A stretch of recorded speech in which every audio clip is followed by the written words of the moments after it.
Hoje nós vamos expor o Salmo 80. Peço que você abra sua Bíblia neste Salmo de Asaf, Salmo 80.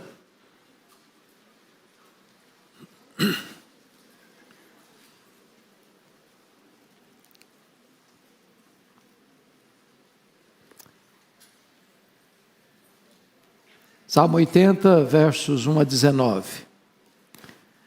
Dá ouvidos, ó pastor de Israel, tu que conduzes a José como um rebanho. Tu que estás entronizado acima dos querubins, mostra o teu esplendor. Perante Efraim, Benjamim e Manassés, desperta o teu poder e vem salvar-nos. Restaura-nos, ó Deus, faze resplandecer o teu rosto e seremos salvos. Ó Senhor, Deus dos exércitos, até quando estarás indignado contra a oração do teu povo? Dás-lhe a comer pão de lágrimas e a beber copioso pranto. Constitui-nos em contendas para os nossos vizinhos, e os nossos inimigos zombam de nós a valer. Restaura-nos, ó Deus dos exércitos, faze resplandecer o teu rosto e seremos salvos. Trouxeste uma videira do Egito, expulsaste as nações e a plantaste.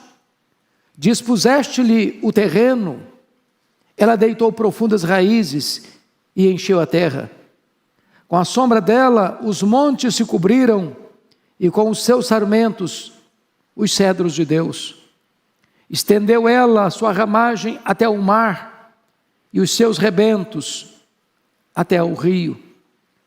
Porque lhe derribaste as cercas, de sorte que a vindimam todos os que passam pelo caminho? O javali da selva a devasta, e nela se repastam os animais que pululam no campo. Ó Deus dos exércitos, volta-te, nós te rogamos. Olha do céu e vê, e visita esta vinha. Protege o que a tua mão direita plantou, o sarmento que para ti fortaleceste. Está queimada, está decepada. Pereçam os nossos inimigos pela repreensão do teu rosto. Seja a tua mão sobre o povo da tua destra, sobre o filho do homem que fortaleceste para ti, e assim não nos apartaremos de ti. Vivifica-nos e invocaremos o teu nome. Restaura-nos, ó Senhor, Deus dos exércitos.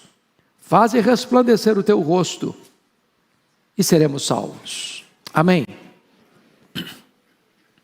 Eu vou tratar do tema um clamor por restauração. Um clamor por restauração. Bom, vocês estão cientes de que este salmo pertence ao terceiro livro do Saltério. Já disse aqui, reiteradas vezes, que o livro de Salmos é uma coletânea de poemas. Não foi escrito o livro por um só autor. Nós temos vários autores. Tem Davi, tem Asaf, tem os filhos de Coré, tem Moisés, tem Salomão. E este livro, que é formado de 150 poemas, foi classificado e dividido em 5 livros, do 1 ao 41, o primeiro livro, todo escrito por Davi. O segundo livro, do 42 ao 72, com vários autores. Este terceiro livro é o menor deles, que vai do 73 ao 89. Depois o quarto, começando com o Salmo 90, indo até o Salmo 106, e o quinto livro, do 107 ao 150. Desses 5 livros do Saltério, este, o terceiro, que vai do 73 ao 89, é o menor deles. Este aqui é um salmo de Asaf. E o contexto desse salmo é a invasão e a tomada da cidade de Samaria. Vocês se lembram que com a morte do rei Salomão, em 931 a.C., tínhamos um único reino, o reino de Israel, governado por um único rei. E esse período da monarquia de Reino Unido durou 120 anos, né? Com Saul, Davi e Salomão. Com a morte de Salomão, o reino se dividiu, até porque Salomão tinha um reino muito pomposo, muito esplendoroso, mas quem pagava a conta do luxo era o povo. É sempre assim, quem paga a conta é o povo. Então, quando ele morre, o povo reivindica do sucessor dele, que era o seu filho, Roboão, para aliviar os impostos. O povo não aguentava mais, estava com o pescoço esfolado da canga dos tributos. O filho dele, insensatamente, não atende ao clamor do povo, e isso provoca uma espécie de rebelião, e das 12 tribos, 10 tribos seguem a liderança cismática de Jeroboão I, formando um outro reino, conhecido como o Reino do Norte, ou Reino de Israel, que vai ter como capital Samaria, e que vai durar apenas 209 anos. Ou seja, de 931 a.C. a 722 a.C. Nesse período de 209 anos, tivemos 19 reis em 8 dinastias diferentes. É importante destacar isso aqui. No Reino do Sul, que tinham apenas 2 tribos, Benjamim e Judá, não podia ter várias dinastias, porque era necessário que seguisse a linhagem que desembocaria no Messias, que era da tribo de Judá. Mas nessa tribo, nesse Reino do Norte, nós tivemos 8 famílias diferentes governando. Nós chamamos isso de dinastia. Vale destacar que nenhum desses reis andou com Deus. Todos os 19 reis foram maus, foram perversos, foram idólatras. E agora, a despeito de Deus enviar seus profetas para alertar o povo, como o profeta Amós, como o profeta Oséias, como o profeta Joel, como o profeta Miqueias, o povo não ouviu a voz de Deus. Então, em 722, o mais poderoso império da época, o Império Assírio, cuja capital era Nínive, cercou Samaria, tomou Samaria e levou esse povo para um cativeiro. Os restantes que ficaram, Sargão II, muito estrategista, traz povos estrangeiros para morar na região, fazendo com que aquele povo que ficou se misturasse com outros povos, com outras raças, gerando um povo miscigenado, que foi batizado depois de samaritano, que se tornou inimigo do povo de Israel. Bom, esse salmo está descrevendo esse cenário da tomada de Samaria, da devastação de Samaria, quando os invasores estrangeiros pisotearam a nação. É sobre esse assunto que nós estamos tratando aqui, e há um clamor por restauração, há um grito por socorro, há uma súplica por ajuda divina. Então, é sobre isso que vamos tratar a partir de agora. A Bíblia aberta comigo, vamos ver. A primeira coisa que é digno de destaque aqui é um clamor por restauração ao pastor de Israel. Veja você, por favor, versos 1 a 3, como ele faz esse clamor. Dá ouvidos ao pastor de Israel, tu que conduzes a José como rebanho, tu que estás entronizado acima dos querubins, mostra o teu esplendor. Perante Efraim, Benjamim e Manassés, desperta o teu poder e vem salvar-nos. Restaura-nos, ó Deus, faze resplandecer o teu rosto e seremos salvos. Vamos entender isso aqui, meus amados irmãos. Primeiro, um clamor ao pastor para mostrar o seu esplendor. Essa é uma figura bíblica. Deus é chamado, no Antigo Testamento, de pastor de Israel. Israel é chamado, no Velho Testamento, de rebanho de Deus.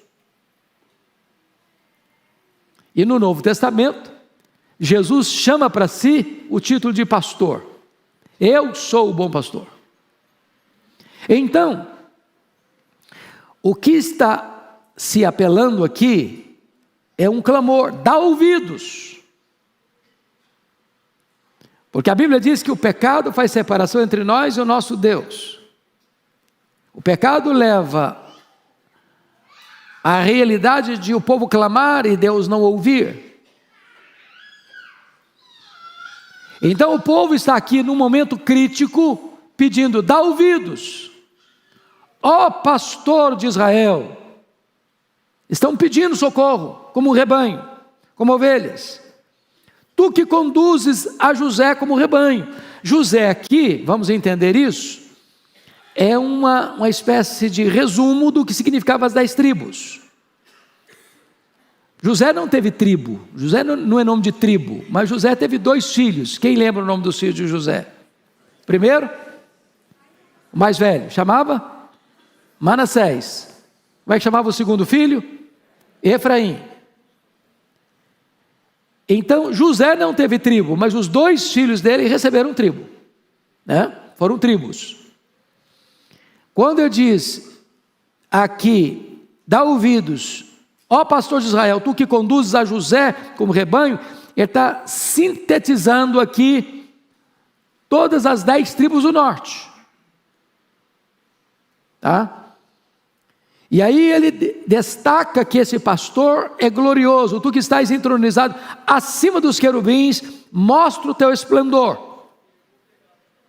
Eu acho isso aqui magnífico, porque o que ele está pedindo? O que ele está querendo? Ele está querendo que a presença manifesta desse pastor se torne realidade visível para o povo. Quando é que o povo de Deus se enfraquece? É quando o povo não tem percepção da presença de Deus. A maior necessidade da igreja, irmãos, não é de coisas, é de Deus. E quando você vê no Antigo Testamento sobre a presença de Deus, nós temos que distinguir presença de Deus no que tange a onipresença e a presença manifesta. Por exemplo, quem foi criado num berço evangélico desde cedo e teve a oportunidade de estudar os catecismos da igreja, o catecismo de criança tinha a primeira pergunta: onde está Deus? E a resposta era: Deus está em toda parte. À luz do Salmo 139, não tem um lugar tão alto que Deus não esteja, não existe um lugar tão profundo que Deus não esteja. Não existe nenhum ponto deste vasto universo de 93 bilhões de anos-luz de diâmetro que Deus não esteja. Ele está em toda parte. Porém, Deus não está em todo lugar com a sua presença manifesta. Quando Deus se manifesta, a ideia é esta: quão tremendo este lugar! É a casa de Deus, é a porta do céu. Há uma exultação, há um gozo, há uma restauração. E é isso que ele está pedindo, essa presença manifesta, para Deus mostrar, revelar, deixar claro, eloquente, contundente a sua presença manifesta, retratar o seu esplendor.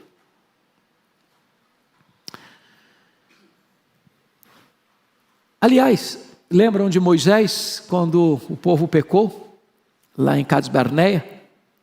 E Deus disse para Moisés: olha Moisés, eu não vou mais com vocês, vou cumprir minha palavra, vou mandar um anjo, e vocês vão ser introduzidos na terra prometida, mas eu não vou com vocês. Qual foi a resposta de Moisés para Deus? Senhor, se tu não fores conosco, não nos faça subir deste lugar, porque um anjo é bom, a terra prometida é boa mesmo, mas a maior necessidade nossa não é de um anjo, nem da terra prometida, é da tua presença, É isso que ele está pontuando aqui, né? Segundo lugar, um clamor para o pastor mostrar o seu poder salvador. Versículo 2: perante Efraim, Benjamim e Manassés, desperta o teu poder e vem salvar-nos. Vamos entender isso aqui, meus amados irmãos. Quando ele está falando perante Efraim, Benjamim e Manassés, ele está falando agora de duas tribos do reino do norte, que é Efraim e Manassés, que eram filhos de José. E ele está falando de um nome aqui que é da tribo do sul, do reino do sul, que é Benjamim. O ponto de destaque é que todos esses aqui são filhos do casamento de Jacó com Raquel. Lembram disso? Então José foi o primogênito de Jacó com Raquel, e depois ela tem Benjamim e morre no parto. Quando ele está falando isso aqui, tem mais uma coisa digna de destaque. Essas três tribos, Efraim, Benjamim e Manassés, são um resumo da nação toda. E essas três tribos eram aqueles que iam, quando os coatitas iam levando a arca, eles iam na frente da arca. Não apenas eles sintetizam as tribos, mas eles são líderes das tribos. Então, o que eu quero destacar aqui nesse ponto é o pedido deles é para Deus despertar o seu poder e vir salvá-los. Por quê? O contexto é de uma cidade tomada pelo inimigo, assolada pelo inimigo, devastada pelo inimigo. E quando você percebe que o inimigo está prevalecendo sobre o povo de Deus, o clamor é o quê? A manifestação do poder de Deus, que liberta, que restaura, que salva, que derrota o inimigo, que traz sinais do favor de Deus ao seu povo. Terceiro ponto, um clamor por restauração. Olha o verso 3: restaura-nos, ó Deus, faze resplandecer o teu rosto e seremos salvos. Agora eu vou chamar a atenção para esse ponto aqui, que aqui está o estribilho.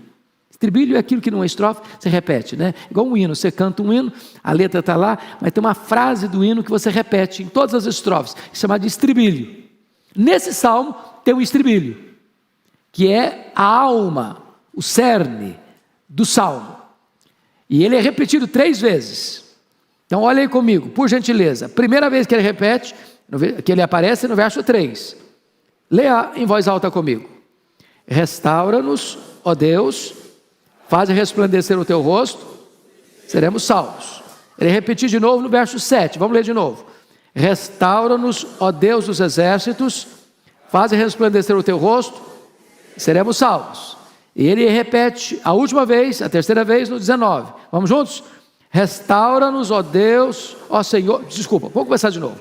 Restaura-nos, ó Senhor, Deus dos exércitos, faze resplandecer o teu rosto, seremos salvos. Agora, dever de casa. Olha para as 3 leituras que fizemos. O que é que você notou de diferente?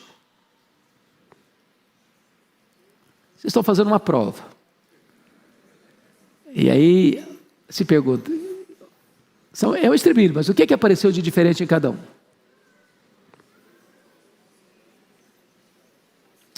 Na primeira vez, no versículo 3, restaura-nos, ó Deus, só ó Deus. A segunda vez, no verso 7, ó Deus dos exércitos. Na terceira vez, no 19, ó Senhor, Deus dos exércitos. Ele vai num crescendo, acerca do nome de Deus. Está claro isso? Ok. Então, qual é o pedido central desse salmo? Qual é o pedido central desse salmo? Restauração. Restauração. Restauração. A quem que ele pede restauração? A Deus. Obrigado, meu príncipe. A quem ele pede restauração? Ao Deus dos exércitos. A quem ele pede restauração? Ao Senhor, Deus dos exércitos. Quem pode restaurar? Deus. Na crise, quem pode nos valer? Deus. Quem pode reverter o nosso diagnóstico de crise? Deus. Essa é a linha, esse é o pensamento que esse salmo quer trazer para nós. Vamos ao segundo ponto desse salmo. Um lamento sobre o castigo do juiz, o Senhor dos Exércitos. Versículos 4 a 7. Então destaco um lamento pela indignação divina. Ó Senhor Deus dos Exércitos, até quando estarás indignado contra a oração do teu povo? Destaco aqui um ponto muito importante. Israel entendia isso. As nossas vitórias são fruto do favor de Deus, da benevolência de Deus, do bom agrado de Deus. As nossas derrotas têm a ver com o fato de nós pecarmos contra Deus, Deus se afastar de nós, e aí o inimigo prevalece contra nós. A fraqueza da igreja está no exato ponto dela se afastar de Deus. Aí ela fica fraca, aí o inimigo prevalece. Agora note uma coisa. Até quando estarás indignado contra a oração do teu povo? Olha que ele não está dizendo que Deus está indignado contra o pecado do povo. Ele está dizendo que Deus está indignado contra a oração do povo. Por quê? Porque, na verdade, antes de Deus receber a nossa oração, Ele tem que receber a nossa vida.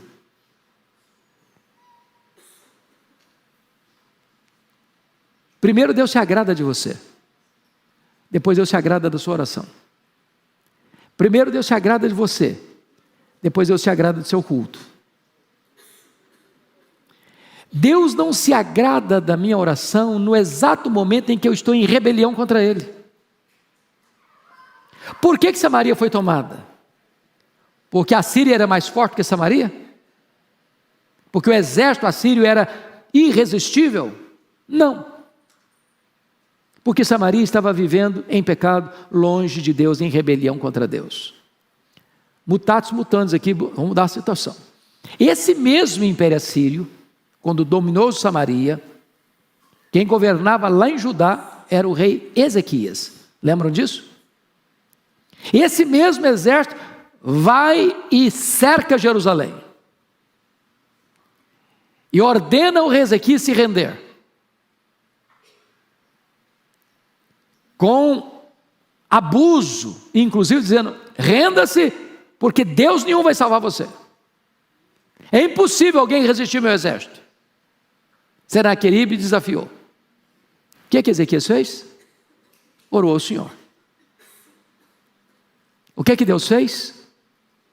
Deus mandou um anjo e matou ao redor de Jerusalém 185.000 soldados assírios. Ou seja, o povo de Deus é derrotado não porque o inimigo é forte. O povo de Deus é derrotado quando se aparta do Deus Todo-Poderoso. E quando o povo de Deus se aparta de Deus, Deus se ira até contra a sua oração. Está claro isso, irmãos? Vamos em frente então. Versículo 5. Lamento pelo choro deles, dá-lhes a comer pão de lágrimas e a beber copioso pranto. A ideia aqui, meus amados, que agora o pastor, está falando do pastor, em vez do pastor estar dando para o povo, à luz do Salmo 23, pastos verdejantes, águas tranquilas, e preparando uma mesa diante do adversário, ungindo a cabeça com óleo, para o cálice transbordar, o pastor está dando o quê para essas ovelhas rebeldes? Versículo 5. Comer pão de lágrimas e a beber copioso pranto. Este é o banquete fúnebre. Essa é a tribulação, esse é o aperto, esse é o cerco. A causa, o pecado. O pecado. O pecado é maligníssimo. O pecado é pior que a pobreza. É pior do que a doença. É pior do que a morte. Esses males todos não podem nos afastar de Deus, mas o pecado afasta. O pecado leva você mais longe do que você gostaria de ir, retém você mais tempo que você gostaria de ficar, e lhe custará um preço mais alto do que você gostaria de pagar. É maligníssimo. Essa é a safra do pecado, é o fruto do pecado. Terceiro lugar, olha o versículo 6 comigo. Constitui-nos em contendas para os nossos vizinhos, e os nossos inimigos zombam de nós a valer. Esse problema não ocorreu só com as 10 tribos do norte, com o reino do norte, com o reino de Israel, mas também com o reino de Judá, que não aprendeu a lição. Alguém disse que o sábio é aquele que aprende com os erros dos outros. Uma linguagem bem nossa, quando o outro começa a enfrentar um problema, você bota a sua barba de molho, dizendo o seguinte: por aquele caminho eu não vou andar não. Eu sei o que aconteceu, então eu evito, não precisei sofrer, aprendi com o sofrimento do outro. Quando a gente não aprende, a gente começa a fazer o quê? Repete os mesmos erros. Isso é tolice, tolice. Não aprendi com o erro do outro, vou caminhar pela mesma estrada, vou sofrer o quê? As mesmas consequências. Então Judá não aprendeu a lição. O reino do sul não aprendeu a lição. E aí em 586, o inimigo veio, a Babilônia veio, cercou Jerusalém, levou os vasos, levou os jovens, depois levou o povo todo, arrasou a cidade. Quando os judeus estavam fugindo, os israelitas estavam fugindo de Jerusalém, os edomitas, que ficam ali às margens do Mar Morto, que eram até aparentados, ficavam nas encruzilhadas. Aqueles que tentavam fugir desesperados, eles matavam. Aproveitavam o momento da desgraça dos outros para aumentar ainda mais o sofrimento deles. É isso que ele está dizendo no versículo 6. Os nossos inimigos não só prevalecem, mas zombam, porque quando Jerusalém estava sendo tomada, os edomitas diziam: arrasaia, arrasaia, arrasaia até os fundamentos. Em outras palavras, meus irmãos, quando o povo de Deus cai, fraqueja, se torna motivo de zombaria, os ímpios vão ficar exultando, sabia? Não tem ilusão não. Não pense você que o mundo vai chorar com você. O mundo vai se alegrar com a sua desgraça, com a sua queda, com o seu fracasso. O mundo odeia o cristão, sabia disso? O mundo odeia Jesus. E Jesus diz: vão odiar vocês também. Então não espere camaradagem. Quando um crente fracassa, o mundo vai zombar, vai escarnecer. E esse é um preço que eles estavam pagando. Mas mais do que isso, você vai perceber agora, em virtude dessa realidade toda, o segundo pedido de socorro, versículo 7. Restaura-nos, ó Deus dos exércitos, faze resplandecer o teu rosto e seremos salvos. Então vamos entender a quem está pedindo socorro. Quando ele diz Senhor dos exércitos, o que significa Senhor dos exércitos? Quando você fala esse nome de Deus, o que traz à sua mente? O que vem à sua mente? Que o seu Deus, ele tem o controle não só dos exércitos celestiais, dos anjos, tem poder sobre os demônios, mas ele tem poder sobre todo o comando de poder instituído da terra. Ele é o comandante em chefe de todas as hostes. Ou seja, quando ele se levanta, não há poder tão grande que possa resisti-lo. E qual é o pedido aqui no versículo 7? Faze resplandecer o teu rosto, ou seja, mostra quem tu és, mostra a tua glória, mostra o teu esplendor, e todos ficarão curvados, amedrontados, acuados, paralisados.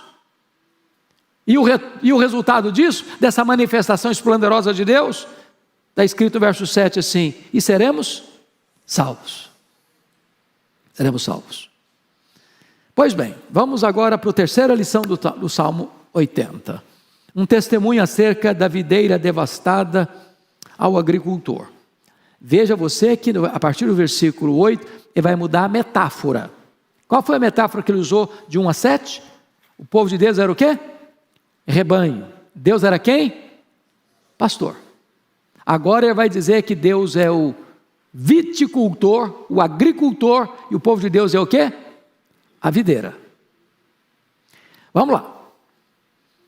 Então, é importante entender aqui essa figura.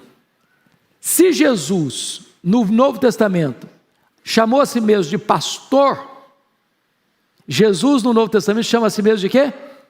De videira. Eu sou a videira verdadeira, e o meu pai é o quê? É o agricultor. Então vamos olhar essa figura aqui. Quem era Israel na linguagem bíblica? Israel era uma videira que Deus transplantou de onde para onde?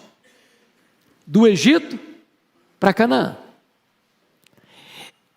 Asaf vai pegar essa figura, esse emblema, essa imagem, essa metáfora, para trazer aplicação para o povo e rogar a Deus a sua intervenção. Primeira coisa, a vinha transplantada, versículo 8, olha aí comigo, por favor.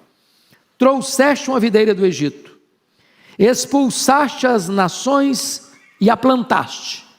Vamos entender isso aqui. Lá em Gênesis 15, Deus havia falado para Abraão que daria a ele a terra da promessa, terra de Canaã. Mas ele não tomaria posse imediatamente, porque lá tinham 7 nações, e a medida deles ainda não tinha transbordado. Ou seja, quanto tempo durou da promessa a posse? Mais de 400 anos. Essas nações estão lá, pecando contra Deus, pecando contra Deus, pecando contra Deus, pecando contra Deus. E a medida do juízo, da ira de Deus sobre ele, está crescendo, está crescendo, está crescendo, está crescendo, está crescendo. Quando transbordou, Deus diz, chega. Agora Deus pega o seu povo lá do Egito, como uma videira, expulsa essas 7 nações da terra de Canaã, pega essa videira e transplanta essa videira para a terra prometida, para Canaã. Então Israel é a videira transplantada do Egito em Canaã. Segunda coisa, a vinha reimplantada é estabelecida na terra prometida, no versículo 9, olha aí. Dispuseste-lhe o terreno, ela deitou profundas raízes e encheu a terra. Ou seja, essa videira que foi tirada do Egito, transplantada em Canaã, tornou-se uma videira exuberante. É só você perceber nos reinados de Davi e Salomão, como Israel alargou as suas fronteiras, chegando até o rio Eufrates. Então, ela tornou-se grande, pomposa, bonita, bela, esplendorosa, conhecida. E aí vem o terceiro aspecto. A vinha esplendorosa, no seu esplendor na terra prometida, no verso 10 e 11. Você pode ler o verso 10 e 11 comigo? Vamos juntos? Com a sombra dela, os montes se cobriram, e com os seus sarmentos, os cedros de Deus. Estendeu ela a sua ramagem até o mar, leia-se mar Mediterrâneo, e os seus rebentos até o rio, leia-se rio Eufrates. O que ele está mostrando aqui? Se o pecado afasta as pessoas de Deus, o rosto de Deus resplandecendo sobre o povo, torna o povo um povo grande, viçoso, belo, esplendoroso, frutífero, que vai se espalhando na sua influência. Essa é a ideia. Essa é a ideia. Agora, de forma muito triste, há um relato no versículo 12 e 13. Ele está usando uma linguagem da oratória. Se você escuta um bom orador, e talvez, eu não sei quem gosta disso, eu já fui bastante, hoje não tem tanto tempo, e é um tribunal de júri, escutar um bom orador, via de regra, começa o seu discurso, botando a pessoa lá em cima, lá em cima, lá em cima, lá em cima, mas todos elogios. Depois que bota lá em cima, eu tiro a escada. Tira a escada.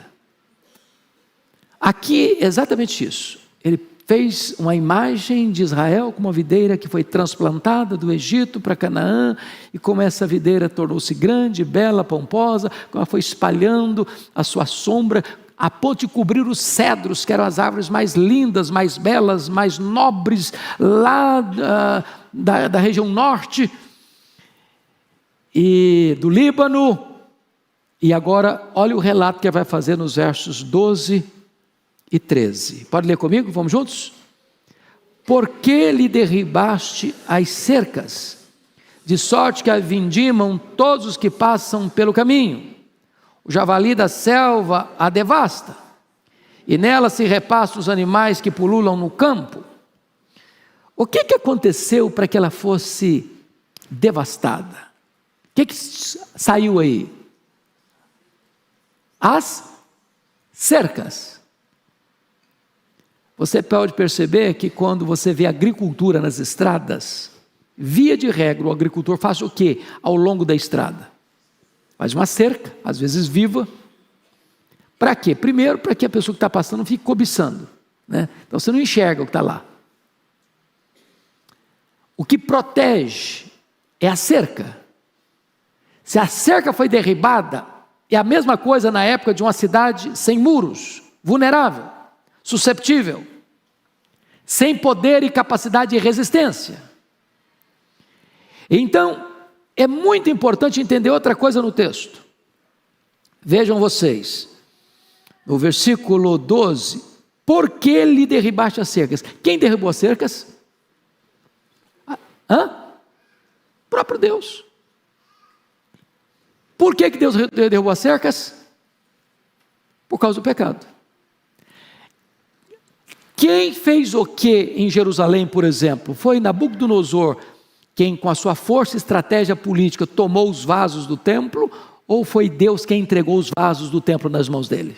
Qual a linguagem bíblica? Deus entregou os vasos do templo nas mãos de Nabucodonosor. Ou seja, o pecado produz o quê? Juízo de Deus, disciplina de Deus.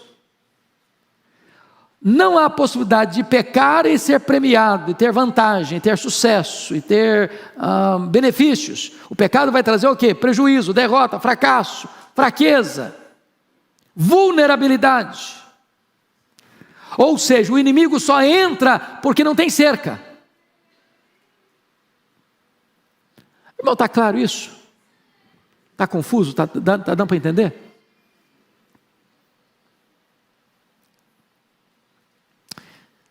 Agora, notem vocês, que ele vai usar uma linguagem do campo, no versículo 13.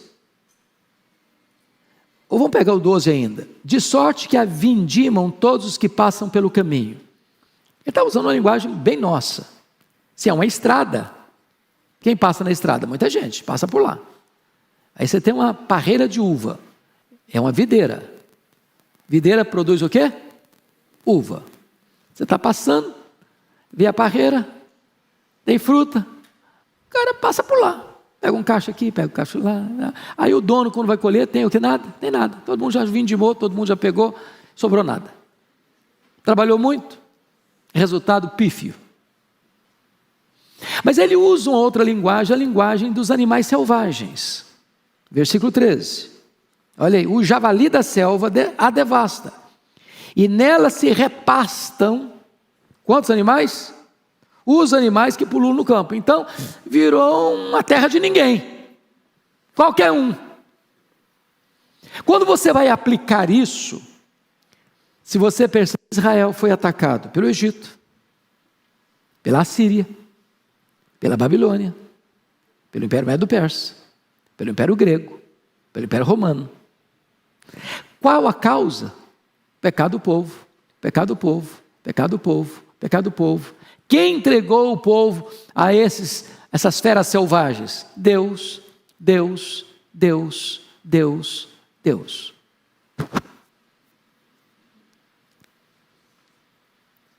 Ou seja, o que é sabedoria? Sabedoria é aprender com o erro dos outros. Alguém já disse com muita razão, a história é nossa pedagoga, ou será nossa coveira.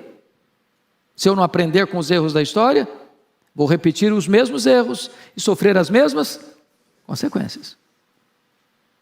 Pois bem, vamos agora então à última parte do Salmo, que para mim é a parte mais emocionante do Salmo. É o pedido, uma oração por vivificação ao Senhor dos Exércitos. Versículos 14 a 19. Então vamos olhar aí alguns pontos. Primeiro, uma oração rogando a visitação divina no verso 14. Vamos ler em voz alta o 14. Ó Deus dos exércitos, volta-te, nós te rogamos, olha do céu e vê, e visita esta vinha. Olhem vocês, meus amados, que ele está clamando ao Senhor dos exércitos, ao Deus dos exércitos. Primeira palavra que aparece aí, volta-te. Só volta quem se foi. Quem não se foi, não precisa voltar. Certo? Por que Samaria caiu? Porque o Senhor se ausentou. Por que o Senhor se ausentou? Por causa da rebelião, do pecado. O que o povo está pedindo? Volta-te, Senhor. Volta. Nós estamos arrependidos, volta. O que mais ele pede? De forma humilde, nós te rogamos. A ideia aqui de rogar é de súplica de um carente, de um mendigo, de alguém que precisa de ajuda para sobreviver. Volta, nós te rogamos. Agora, olha a humilhação, a humildade, nós te rogamos, do mendigo. E quem é Deus? Olha de onde? Do céu. Deus está em cima, Deus é supremo, Deus é superior, Deus é majestoso, Deus está no céu, Ele tem o controle. Volta, olha do céu e vê. E faz o quê? E visita essa vinha. Como é que estava a vinha? Devastada. Todo mundo passava por lá e vindimava. O javali da selva destrói. Todos os animais do campo que pululam, estavam lá devastando, repassando tudo. E agora chega o quê? Convicção do pecado. Agora chega o quê? O arrependimento. Agora chega o quê? O clamor. E qual o conteúdo do clamor? Volta, Senhor. E o que ele pede? Visita esta vinha, Senhor. Visita esta vinha. Visita a minha vida, visita a minha casa, visita o meu lar. Visita a minha igreja, visita, Senhor, esta vinha.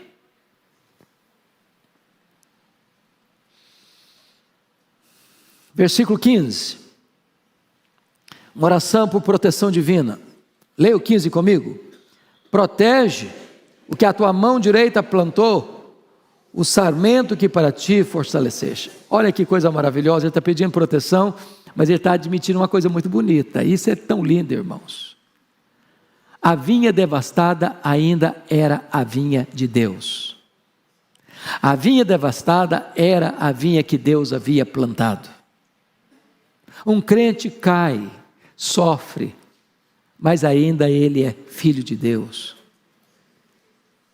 Deus ainda é o seu Deus. A aliança está preservada. Tem restauração, tem perdão, tem cura, tem recomeço, tem restauração. Essa é a nossa esperança, meus irmãos. Essa é a nossa esperança. Deus pode fazer algo novo. Deus pode visitar o seu povo. Deus pode restaurar o seu povo. Terceiro lugar, uma oração reivindicando a vindicação da justiça divina no verso 16. Leia o 16 comigo, vamos juntos. Está queimada, está decepada. Pereçam os nossos inimigos pela repreensão do teu rosto. Então ele faz uma constatação e faz um pedido. Qual a constatação? É que a vinha está o quê? Decepada. Só tem toco. Não tem cacho de uva. E o que ele pede? Senhor, trata dos nossos inimigos. Levanta-te e defende a nossa causa. Eu não sei lidar com eles, eu não tenho poder para lidar com eles. Mas o Senhor, se levantar, eles vão cair. O Senhor é o Senhor, Deus dos exércitos. Todas as hostes estão debaixo do teu controle, do teu domínio, do teu governo. Então levanta, Senhor, defende a nossa causa. Essa é uma história muito importante para cada um de nós, irmãos, porque se nós formos enfrentar os nossos inimigos de cara limpa, o que vai acontecer? Vão ser derrotados. Nós não temos forças. As nossas armas não podem ser carnais, precisam ser espirituais, poderosas em Deus, para destruir fortalezas e anular sofismas. Sem a armadura de Deus a gente não luta. Está me lembrando daquela menininha, que era crente, e uma pessoa tentando entender melhor a cabecinha dela, de confiança, perguntou, mas você é crente, ok, mas e se o diabo aparecer? Bater na porta da sua casa? Como é que você faz? Como é que você vence? A menininha disse assim, se o diabo bater na porta da minha casa, na porta do meu coração, eu vou chamar Jesus para atender. Com ele, o diabo pode não. Essa é a ideia. Senhor, está devastado, mas se o Senhor se levantar, os inimigos vão cair. Louvado seja Deus. Quarto lugar, uma oração clamando pelo cuidado divino no verso 17. Leia o 17 comigo. Seja a tua mão sobre o povo da tua destra, sobre o filho do homem que fortaleceste para ti. Olha que coisa maravilhosa. Esse povo que é uma vinha devastada é o que mesmo para Deus? O povo da destra de Deus, o povo amado de Deus, a menina dos olhos de Deus, a herança de Deus, o rebanho de Deus, a família de Deus, a igreja do Deus vivo. É esse entendimento, irmãos, é que dá força e ânimo para você levantar a cabeça. Você é filho de Deus, você é povo de Deus, você é herança de Deus, você é rebanho de Deus. A crise chegou, a crise se instalou, o inimigo cresceu, você sofreu, mas Deus se levanta para restaurar você. Quando o braço de Deus se estende, a vitória é certa, a restauração é segura e Deus manifesta a sua glória na sua vida. Bendito seja o Senhor. Bom, penúltimo lugar, uma oração desejando reavivamento.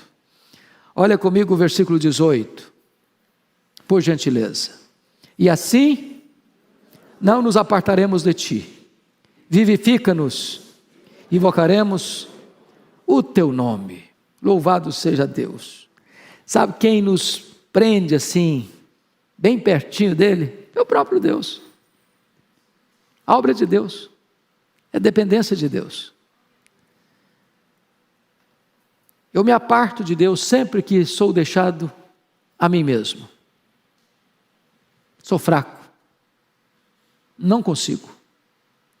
Mas se Deus me visitar, eu vou ficar pertinho dele, ser vivificado para invocar o seu nome. E aí termina o salmo com o mesmo refrão, que apareceu no verso 3 e no verso 7. E aqui eu peço que você leia comigo em voz bem clara, bem eloquente, verso 19. Restaura-nos, ó Senhor, Deus dos exércitos, faze resplandecer o teu rosto e seremos salvos.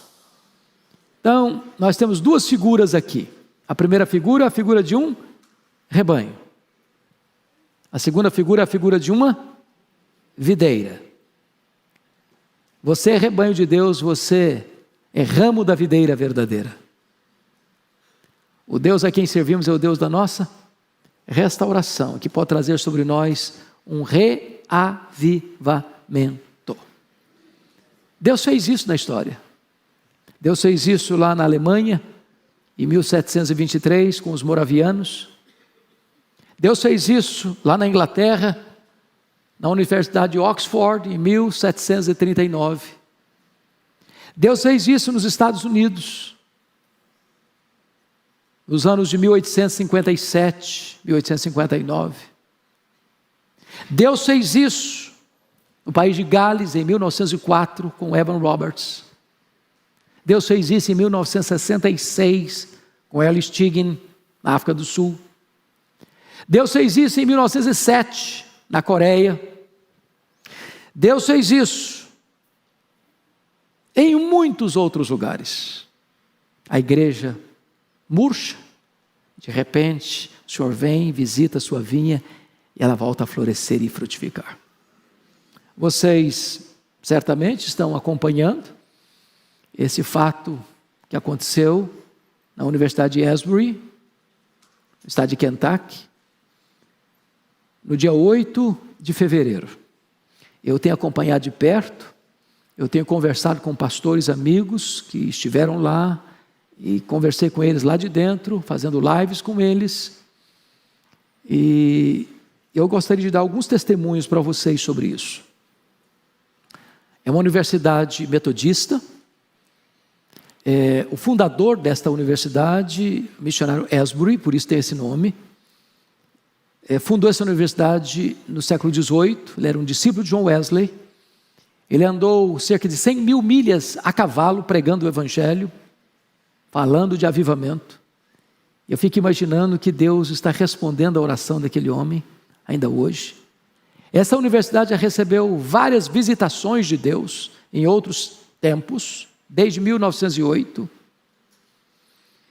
Só no século XX foi em 1950 e 1970 os principais. E agora, no dia 8 de fevereiro, aquela universidade metodista tem 3 cultos semanais na capela. Não é um seminário, é uma universidade metodista.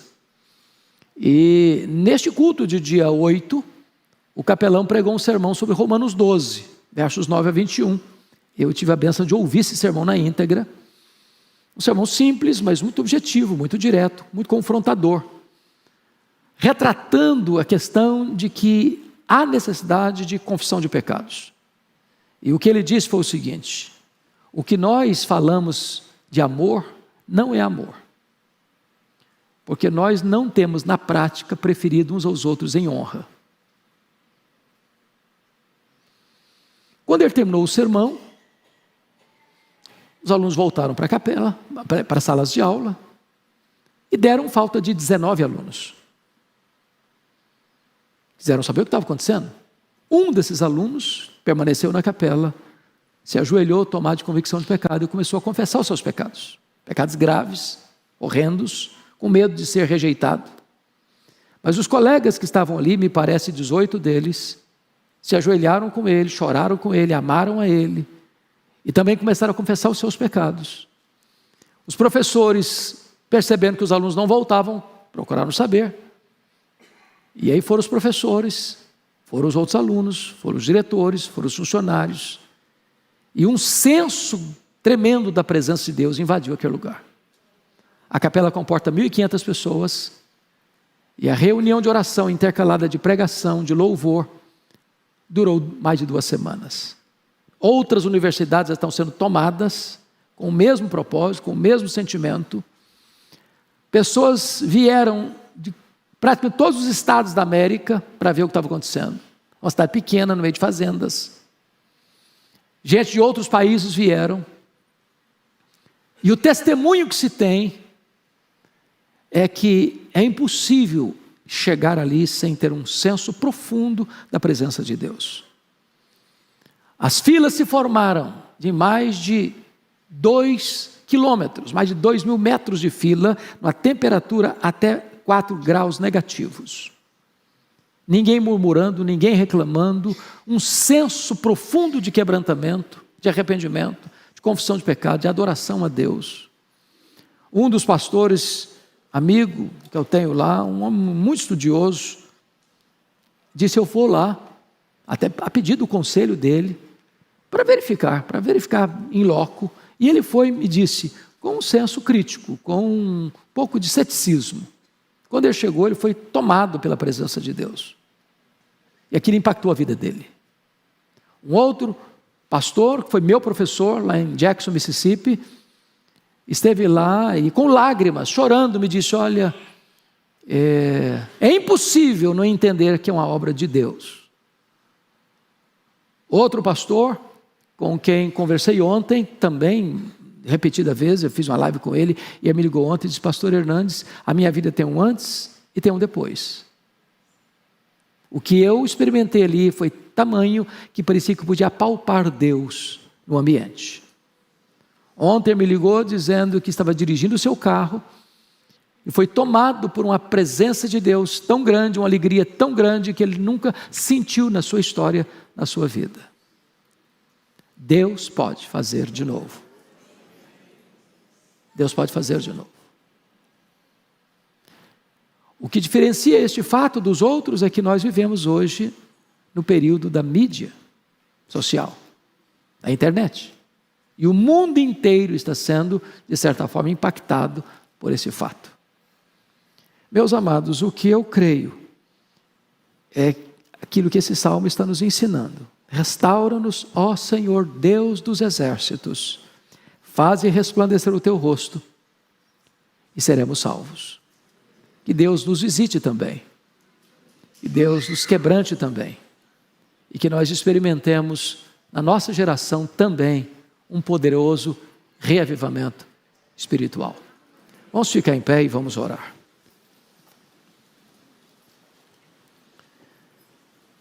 Bendito Deus, nós te adoramos e exaltamos o teu nome, porque a tua palavra é viva, a tua palavra é poderosa, a tua palavra diagnostica o nosso coração, revela a gravidade da nossa doença, mas ao mesmo tempo nos traz o remédio eficaz para a nossa cura, para a nossa restauração.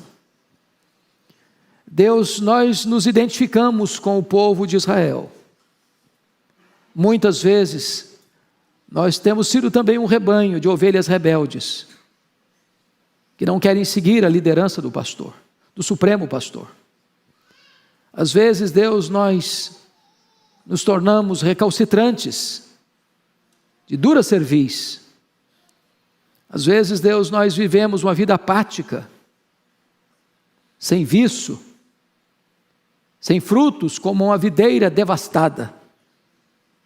E o que nós te clamamos é: tenha misericórdia de nós. Socorre-nos, Senhor. Vem, vê e visita esta vinha. E resplandeça sobre nós a luz do teu rosto. E restaura a nossa sorte. Que cada coração que entrou aqui hoje, Senhor, seja empaquetado pela tua presença. E que tempos de refrigério venham sobre nós. Que o sopro, que o vento do avivamento venha sobre nós. E que a tua igreja nesses dias experimente um poderoso reavivamento espiritual. Nós oramos em nome de Jesus. Amém. Ainda em pé como vocês estão, vocês estão sabendo que o pastor Arival está convocando a Igreja Presbiteriana de Pinheiros para o dia 12 de março, para um dia pleno na casa de Deus. E esta igreja tem ansiado por isso. O pastor Arival tem nos conclamado a isso. Esta igreja tem sido uma bênção na vida desta nação e de muitas outras nações. Mas nós aguardamos mais de Deus. Nós ansiamos mais da presença de Deus. Então eu quero conclamar vocês para o dia 12 estarem apostos na presença de Deus, na casa de Deus. A agenda está sendo posta para a igreja. Eu queria, e é um apelo que o pastor Arival até me pediu fazer, não esqueça de falar isso para o povo. Dia 12, nós queremos muito ver a igreja em peso, o dia todo, na presença de Deus, na casa de Deus, buscando a face de Deus. Deus abençoe a todos. Muito obrigado.